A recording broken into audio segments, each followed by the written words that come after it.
Now, Kieran, do you realise Transport, Roads and Maritime have got a parliamentary secretary now? I know, they moved up the ladder, haven't they? And that's it's all because of Duncan Gay, you know. Oh, yeah, good on you. Suck up to him, go on. That's the Honourable Ray Williams, member for Hawkesbury. Good morning, Ray. G'day, guys. How you going? And great to be on High Tide. Thank you. Yeah, it's good to have you on.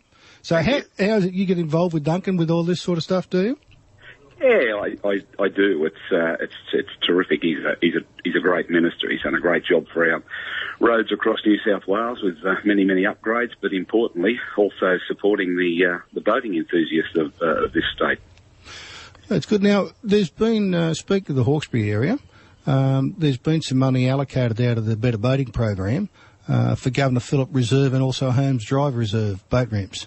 Yeah, look, I was thrilled a bit through the week when the government announced the $5.4 million in grants to councils and community groups for upgrades to the many boating facilities and particularly ramps that my own electorate, we were one of the greatest beneficiaries, and almost $400,000 has been directed to my backyard, and there's going to be a new fixed public jetty established up there and a little bit of riverbank stabilisation and improvements to the boat ramp, as you correctly said, to Governor Phillip Reserve. And as you guys would know, it's a pretty popular ramp up there for the Hawkesbury River. Well, with the bridge to bridge finishing there all the time, and up at Hawkesbury Powerboat Club racing from there, also the barefoot drags and things like that. But what they're doing from the boat ramp around to the little pontoon, they're actually going to put an edge around there. They're going to remove a couple of trees and stabilise it all, so people will be able to hold their boats there because there's only a touch of bridge on the outside. Yeah, not a lot of room there. So that's a good one. And also the Holmes Drive Reserve boat ramp in Cumberland Reach.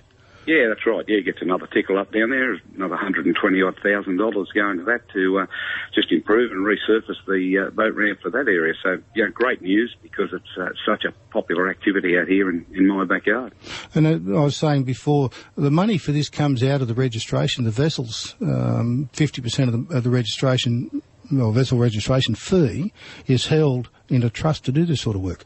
It's good news, isn't it? I mean, nobody likes to pay for licences and registration, but I think people can appreciate when they see such a significant amount of money being put back into facilities that they use on a regular basis. I think they can feel slightly happier when they're paying their licences and registrations each year. Yeah, we should mention it's not just the Hawkesbury, but there's some 60 or 70 programs going on through the year for that $5.4 million.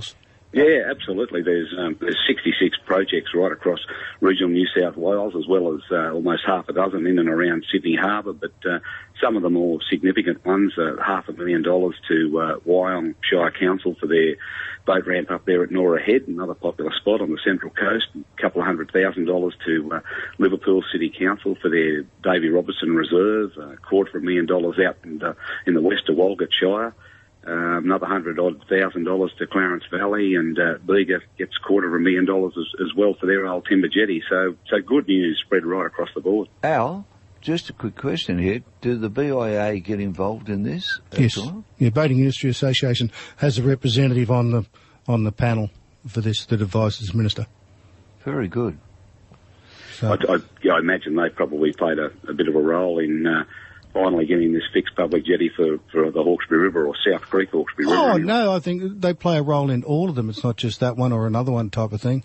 It's all important all the way around the state, even out in the bush. There's a lot of things being done at the bush areas because we want to try and promote boating out in those areas. 100%. It's a great activity, and those people out in that area, especially the young people in that area, they need any sort of recreational relief they can get. That's right. Ray, I've got to move to a little question that Marie Scooter sent to me. She's a bit concerned about you being the third parliamentary secretary to the Roads and Transport and Maritime in about 3 years. And they all keep moving on. I've got to tell you, Duncan, he's been a great trainer of future ministers. Every person who's had this role, had this Palsec Road for Transport and Roads, has moved straight up the ladder into a ministerial position. So he's hoping. And your family history goes back a long way in the Hawkesbury area as well. Yeah, I love to brag about that. I suppose it's fair to say that my original ancestors were the first boat people to this country. We arrived here on the Third Fleet, and ironically for your show, the punishment or the crime that my ancestor Charles Whalen committed was to catch a fish on private property. In England, he was for his crimes. He was sentenced to 7 years transportation. God bless the bombs, and they sent him chained down to a boat on the Third Fleet. And he arrived here in 1791, and a rather large and imposing type of bloke he was too. At 6'7", he big boy in those days. Yeah, he was a big boy, and it was certainly noticed because he could write. He was educated, and at 19 years of age, he received his ticket of leave, and then joined the Rum Corps. Rose up to be sergeant, and was seconded by originally Governor Bligh as what they called his senior orderly, which was a nice way of saying he was a bodyguard. At 6'7", I wonder why. 100% right.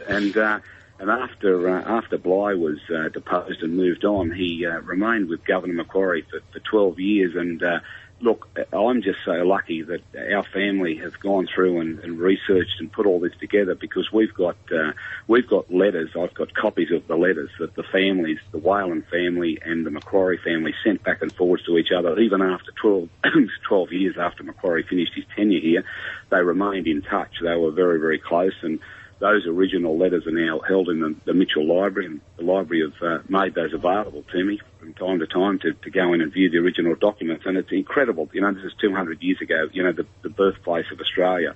And our ancestors were a very large part of it. And throughout the tenure of Macquarie, of course, he announced the 5 Macquarie towns of Wilberforce, Pitt Town, Castlereagh, Windsor and Richmond. And my ancestor was at his side as his senior orderly, and received a land grant up on the Hawkesbury River, and the family